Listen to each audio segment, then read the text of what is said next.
you have two kinds of Muslims who will deny it. One, you have Muslims who know it's true, but who will deny it because they don't think you know any better. They think you just heard this from somewhere. You heard this from some person. And so, no, of course, Muhammad didn't have sex with a 9-year-old girl. That's just a myth spread by Islamophobes.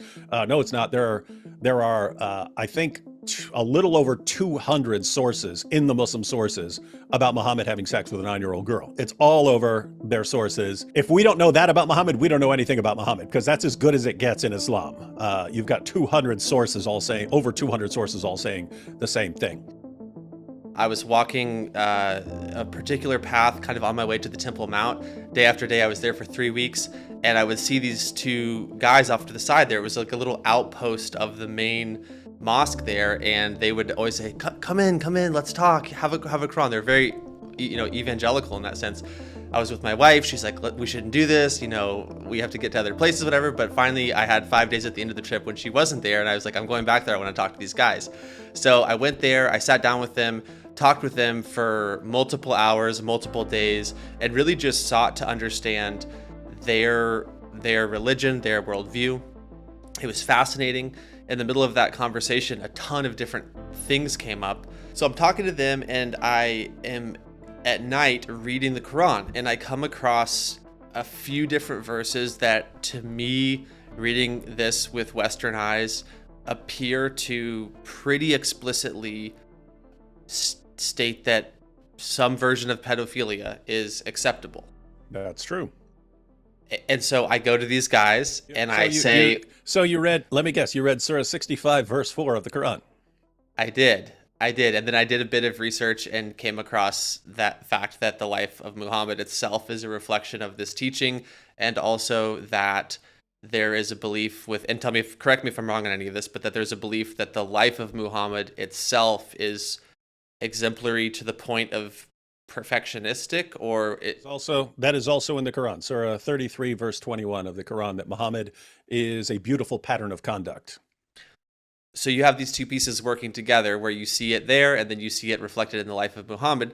So I asked these guys that. I basically say, hey, I mean, and by the way, these guys were super hospitable. I really enjoyed talking to them. One of them was more combative. The other one was a more of a schmoozer, but I really liked both of them. I wasn't there trying to even win a debate or something, because I know that I'm not the expert on this. So I was really trying to just be journalistic and to understand their perspective on these things. But I brought this to them, and they basically said that a few things. The first one is that adulthood is determined by, for a woman, her having her period. That's a problem for them. So one, you have the idea that adulthood is defined by a girl getting her first period. From a medical perspective, that's ridiculous, because puberty is a process that actually takes a few years. It's not just you got your first period. It's now your hips start to widen and your breasts develop and your birth canal widens, and you become, over a period of a few years, ready to have a child. Lots of the guys in Islam who defend this have what you might call, I call it, an old enough to bleed, old enough to breed mentality, where at the moment they see puberty, they can jump on there, and that leads to all sorts of medical problems. It's been documented for a long time in the medical field that you have all sorts of problems because, guess what? A girl who has reached puberty, hasn't completed it because it's a process. A girl has first reached puberty, yes, she might get pregnant. If her hips haven't widened and her birth canal hasn't widened, you're going to get some serious medical problems from that. And so infant mortality, mother mortality, all these go up when you think it's okay to have sex with a girl as soon as she's reached her first period. So that's one problem. The other massive problem here is that's not actually what the Muslim sources say. Those are later rulings from schools of Islamic jurisprudence. So some people study Islam from that perspective, from the perspective of later legal rulings and so on. You don't get that anywhere from the Muslim sources. Surah 65, verse 4 specifically refers to marrying, having sex with, and divorcing a girl all before she's ever reached puberty. So prepubescent. Aisha was prepubescent when Muhammad had sex with her. She was 9 years old. Muslims will assume that she was pubescent, like as if that's what Muhammad was waiting for when he waited until she was 9 years old. But the Muslim sources repeatedly refer to Aisha playing with her dolls when she was with Muhammad. And why that's relevant is the Muslim commentators say playing with dolls were considered an image, and images are forbidden in Islam. That's why you can't have pictures on the wall, you can't have dolls and so on. So when they read Aisha was playing with dolls, it's like the Islamic way of saying she was still prepubescent, because until you reached puberty, you were not considered morally obligated to honor this rule about dolls. So in other words, you were allowed to play with dolls until you reached puberty. After that, you were considered an adult, and all images had to stop. So these passages about Aisha playing with dolls for years when she was with Muhammad, the Muslim commentators read, and the greatest Muslim commentators read that, and they say she was prepubescent, because at puberty she would have had to get rid of all that stuff. And so the Quran allows you to have sex with prepubescent girls, so you do not have to wait for a period. In fact, there's a famous video from Muhammad Hijab. You can check it out. I'll send it to you if you want. Where Muhammad Hijab, so he's one of the most popular da'is on the planet. He says that if you just go with what the Quran says, you would say that you can have sex with a 5-year-old. It wouldn't matter. Daniel Hakik, actually, there's a third problem here. So you've got the fact that that the Quran allows sex with prepubescent girls, and Muhammad had sex with a prepubescent girl, and that even the later Islamic rulings that as long as a girl gets her first period, that's okay. That's not what the Muslim sources say, but that's what their legal authorities decided. But even that is problematic, because puberty is a process. You should be waiting until she finishes puberty before you get into this. But even apart from all of those kinds of issues, you've got this problem. Muhammad Hijab saying that you could have sex with a girl even if she's only 5, and you have nowhere in the Muslim sources where you could actually get around that. But even people like Daniel Hakikachu and so on, who he's another famous Muslim da'i, he leads into the bigger problem that he goes with the Islamic jurists, the later Islamic jurists, which say as soon as a girl has some sort of signs of puberty, you can have sex with her. There's this thing called precocious puberty, where a girl gets puberty early, right? There's some sort of problem and a girl gets puberty early. He was asked in a debate on whether child marriage is morally acceptable. He was asked, what if a girl's 5 and she gets precocious puberty? And Daniel thought that it would be fine as long as you get parental consent. And the inspiring philosophy, Mike Jones, he kept asking, he said, what if a girl gets precocious puberty at 4? What about 3? And then Daniel said, oh, that's impossible. And inspiring philosophy pointed out that there are examples of a girl getting precocious puberty as a baby, 11 months old. A girl went through puberty. What do you do then?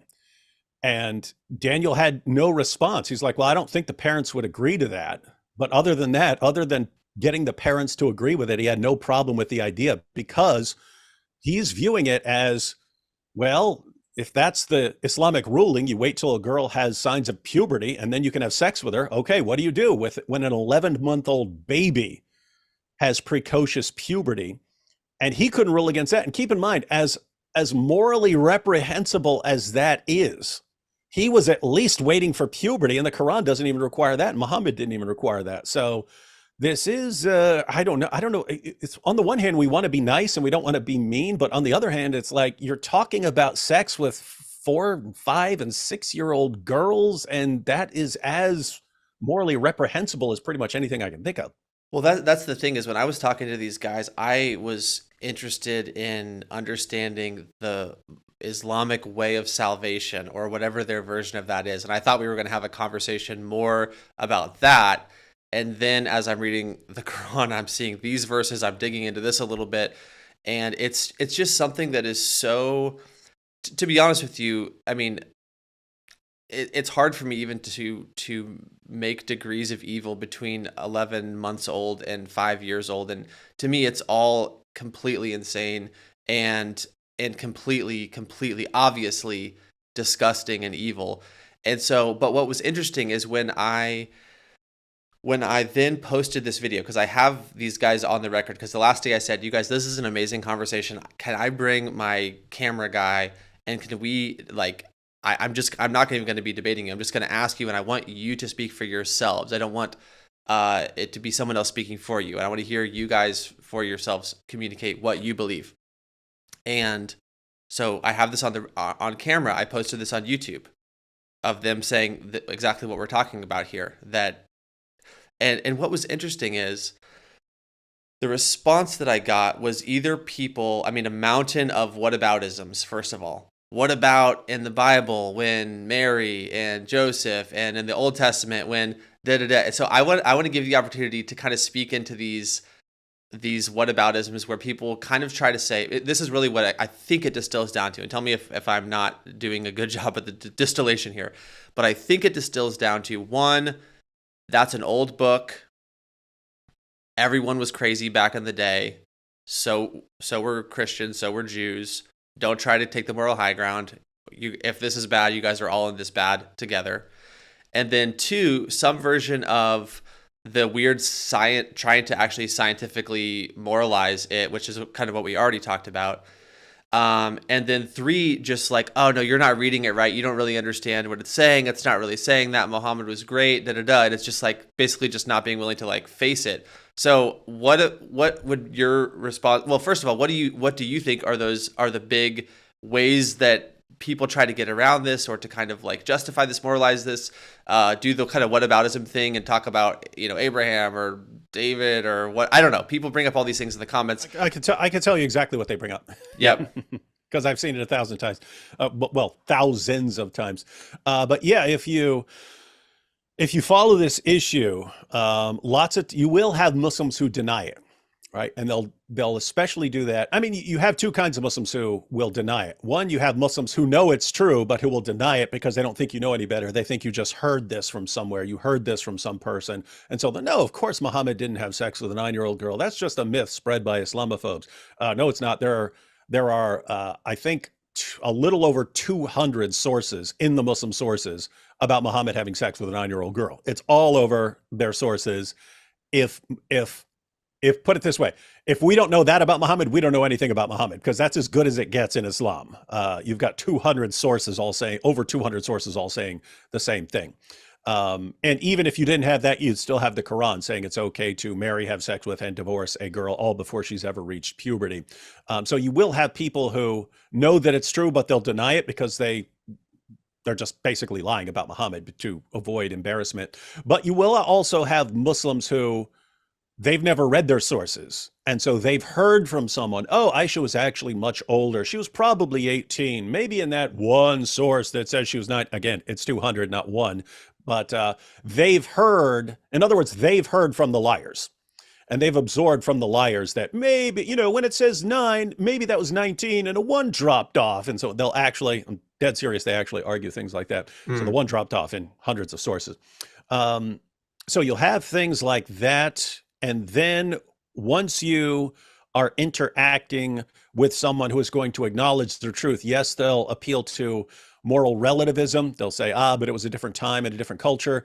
And there is this problem of what's called presentism, that we're judging the past by the standards of the present, even though 200 years, they'll be judging us by the standards of the future and so on. So you do have that. You have to be careful about applying rules to people who came a long time ago.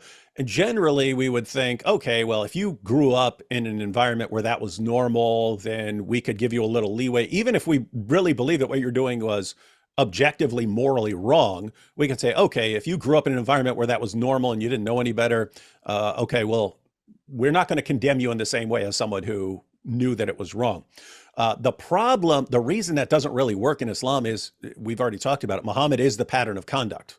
Muhammad's the pattern of conduct. So he is not supposed to be living according to the morality of his time, and that this morality is changing. He's the standard. He's laid down as the standard. So if he had sex with a 9-year-old girl, that is Allah putting his stamp of approval on that, because the guy, he says, if you want to live like someone, live like this guy. That's what he did. So that's a problem with that route.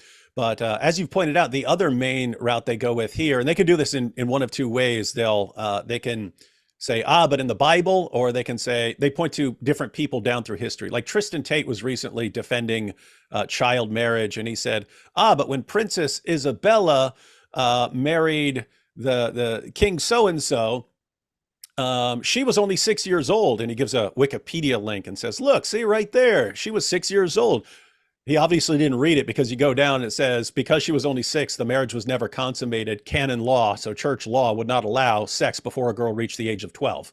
And so the marriage was never consummated, because he died before they ever consummated it. It says it consummated the marriage, and it says because it was a politically arranged marriage, the families arranged it for political purposes. He basically treated her like a daughter, and they never consummated the marriage. And so it's like, that's not a good example for you defending child marriage, when that's not what we're talking about with Muhammad at all. So they will go that route of pointing out, but look at these different people in history who've done this. How can you condemn it? Which is insane from an Islamic perspective. I mean, Islam doesn't believe in drinking alcohol. Imagine they said that, and you said, but look at all the people down through history who drank alcohol. They'd think that's irrelevant. So we don't care. We don't care what other people did. We're saying that it's wrong. So that's one problem. But in the Bible, what's amazing, they just flat out lie. I don't mean all the Muslims who are saying it lie. Their leaders, they're da'is. So their da'is are the ones who are inviting people to Islam, but these are their apologists and so on. They just flat out lie. So they'll say things like, and what's crazy is Christians assume that they're telling the truth, and they've done this research. And people will assume. So they will say, but Mary was 12 years old and Joseph was 90. So if you're condemning child marriage, what do you say? What do you say to that? And that's such a ridiculous response. One, it wouldn't matter what Joseph is not a pattern of conduct in Christianity. Joseph, we could find an ancient document right now that says Joseph was an axe murderer. It wouldn't affect Christianity. He's not a source of Christian doctrine or practice. So any of these situations is going to be different from the situation with Muhammad. But two, where are you getting the idea that Mary was 12 from and that Joseph was 90? You familiar with the chapter? Let me quiz you here. Chapter and verse. What says that Mary was any age, and what says that Joseph was any age? It's funny because I have also never read that, but you're right that when someone gives you a comment that is specific, you assume it's rooted in something that is real. Yeah, and so it's interesting. When you see someone saying, Mary could have been 12, they're basing that on the fact that rabbis wouldn't allow marriage before the age of 12. And so it's just that's when she could have gotten married according to the law at the time, according to the rabbis of the time. That doesn't, as far as the sources are concerned, she could have been 20, right? All you have to go on from a biblical perspective is that she's called a woman. Blessed are you among women. And in the Bible, girls up to the age of 12 were still called little girls, right? When Jesus says to the girl, little girl, arise, it says she was 12 years old. So girls up to the age of 12 were called little girls. It would be sometime after that when you were considered an adult, but that's all you have to go on. Mary's called a woman in a book where anyone up to 12 is still called little girl. Other than that, you have no ground to go on. So to treat that as a parallel to what we're dealing with in Islam, where we have, again, 200 plus sources saying that Aisha was 9 years old, where in the world are you getting the claim that Mary was 12? Well, here's what's actually disturbing, very disturbing. Their top apologists who deal with this will say, they'll give this quote. They'll say, according to the Catholic Encyclopedia, Mary was 12. According to the Catholic Encyclopedia, Mary was 12. And it's just a rule. This is the only group, and I'm not talking about Muslims in general. You might meet a Muslim, he might be the most honest person in the world. They're da'is, so they're people who do apologetics. I've never seen people more dishonest in my life. And that's why you have to be careful. If I'm talking to a Jew and I ask about Judaism, I'm assuming that the Jew is telling me what he really believes about Judaism. If I'm talking to a Hindu and I'm asking about Hinduism, hey, what's Diwali? Could you explain that to me? I'm not going to, I have to verify everything this person says, because I'm assuming this person's telling the truth. Almost any group out there, if you're asking someone who's remotely knowledgeable, saying, hey, what is this? You assume they're giving you the truth. With these Dawa guys, do not listen to anything they say without saying, I want to read that for myself. Because what they do, they'll say the Catholic Encyclopedia says Mary was 12, and they'll even circulate a quotation from the Catholic Encyclopedia. If you actually go, and this is why you have to go to the sources, if you actually go to the place where that occurs in the Catholic Encyclopedia, it's on an article on the age of Joseph, right before it, they cut off the sentences which say there are apocryphal sources which can't be trusted because they're later and because they were written with an agenda. And then right after it, it calls them fantasies that can't be trusted and can't be taken seriously and go and defy all rules of probability. So they basically say, hey, there were some later, and the reason they had the later sources was people kept objecting to the Catholic idea that Mary was a perpetual virgin. And so they're bringing up, well, so she had Jesus. Why would she be a virgin forever? Why wouldn't Joseph have sex with her? And then later centuries came up with the idea, because she was really young and Joseph was a 90-year-old man. He was too old. He wasn't interested in sex anymore. And he was just taking care of her as he would take care of a daughter. And that's why they never had sex. So notice the problem. Even if you wanted to go with these sources from centuries later, there was never any sex. There was never any sex. How is this a parallel to Muhammad having sex with a 9-year-old girl? But two, these are later sources. The Catholic Encyclopedia says you can't trust these or build anything off of these. They're just reporting what's in these later sources. They say you can't trust them, but their apologists will say, according to the Catholic Encyclopedia, she was 12. When the Catholic Encyclopedia is saying you can't know how old she was and you can't trust the later sources because they had an agenda. So that's the type of people you're dealing with. The other main one that you'll get is they'll say that Isaac married Rebecca when she was a 3-year-old. And it's the most insane position. All you read about Rebecca is, Abraham sends his servant to find a bride for Isaac, and she comes out carrying the water jar, and then she waters all his camels for him, and takes care of him. And I have a 5-year-old. What a stud. Yeah, it's like, okay, she would have to be like baby She-Hulk to be doing this. Because these camp, you're talking about like hundreds of gallons of water that this little 3-year-old who's having this conversation and who's out in the field working, she's doing all this. You can't get that number from anything in there. There's no indication. But since it doesn't say, they feel like they can say whatever they want, right? Since it doesn't say her age. Is it like 3 is just as good as 4, or why would they say 3? There is an insane argument, which they stopped using, so now they just say it. But before they actually had an argument, because at the end of Genesis 22, it says Abraham heard from his relatives. It says Abraham heard from his relatives about all the children who'd been born to his family. And she's on that list. And so what they do is they calculate it from right then. They say, here's how old everyone is right when this happened. So that's when she was born. It's like, what are you talking about? He's hearing news from home. He hasn't heard news from home in decades. He hears about all the family members. And so they calculate it right from there. And they say, since that's when he heard about this, that must be when she's been born. When it lists a ton of relatives that he found out were born to his family. And it's like, do you think all this long list of names, all these people were born right that second, right when like you got an email about it? You're talking about hundreds of miles away. And he finally gets news from home. Her name is on the list of the people who've been born to his family. And they say, so that's when she's born. We'll calculate it from then. And it's like, really? You think all these people were born right then when he finally hears news from home? So they will try to argue for it. They don't even usually make that argument anymore because it's so ridiculous. But now they just cling to the claim that she was 3 years old. And they'll like, I was just dealing with this early this morning with a Muslim who was saying, she was 3 or 4. And I said, prove your point, chapter and verse, give me the case right now. And the response was, in Genesis 23, it says that Rebecca died when she was 100. I mean, it says that Sarah died when she was 137, and that Rebecca was born at that time. And I go, Rebecca's not even mentioned in that chapter. Where are you getting that from? And so that's the case. I actually named this. I called it Islam's 99-1 rule. that it's just built into them as part of dawah that if you're talking to 100 people, maybe one of them is going to go look up what you say. The 99 are not. They're just, oh, wow. Especially if they're on your side, they're going to believe whatever you say. But even people who aren't on your side, if you just say it like you know what you're talking about, they're going to think you know what you're talking about. And if you say, oh yeah, in Genesis 23 it says this, they'll just, oh wow, I don't have Genesis 23 memorized, so I'll just assume this person is telling the truth.